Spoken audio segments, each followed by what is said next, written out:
कोल्हापूर महानगरपालिकेच्या घरभाडा विभागाच्या वतीनं 15 जानेवारी ते 28 फेब्रुवारी 2025 या कालावधीत थकीत घरभाड्याच्या दंडात 80% सवलत योजना जाहीर करण्यात आली होती।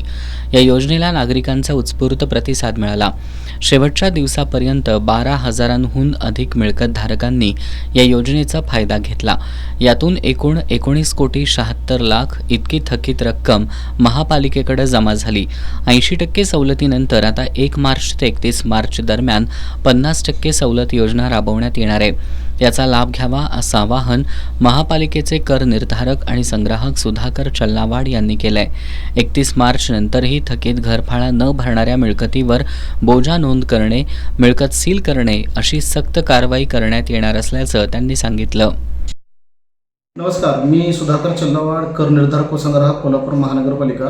कोल्हापूर महानगरपालिका प्रशासनाच्या वतीने दिनांक 15 जानेवारी ते 28 फेब्रुवारी या कालावधीमध्ये घरभाडा विभागाच्या वतीने दंडामध्ये 80% सवलत योजना लागू करण्यात आली होती आणि त्याला शहरातील अनेक मिळकतधारकांनी उत्स्फूर्त प्रतिसाद देऊन म्हणजे 12,300 मिळकतधारकांनी सवलत योजनेचा लाभ घेतलेला आहे। या कालावधीमध्ये एकूण 19,76 लाख इतकी थकीत रक्कम जमा करण्यात आलेली आहे।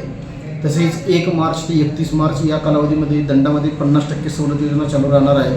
या अनुषंगानं सर्वच शहरातील थकबाकीदारांना मी महानगरपालिकेच्या वतीने विनंती करतो की त्यांनी आपली थकीत रक्कम सवलत कालावधीमध्ये भरून सवलत योजनेचा लाभ घ्यावा। तसेच मार्च महिन्याअखेर जे थकबाकीदार रक्कम भरणा करणार नाहीत अशा थकबाकीदार यांची यादी महानगरपालिकेच्या संकेतस्थळ तसेच सर्व विभागीय कार्यालय क्रमांकाच्या नोटीस बोर्डावर प्रसिद्ध करण्यात आलेली आहे।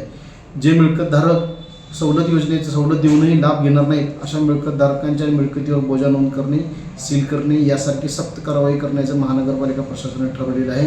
मी पुनश्च एकदा सर्व मिळकतधारकांना विनंती करतो की त्यांनी सवलत योजनेचा लाभ घेऊन सवलत योजना कालावधीमध्ये थकीत रक्कम भरून महानगरपालिकेत सहकार्य करावं ही विनंती। धन्यवाद।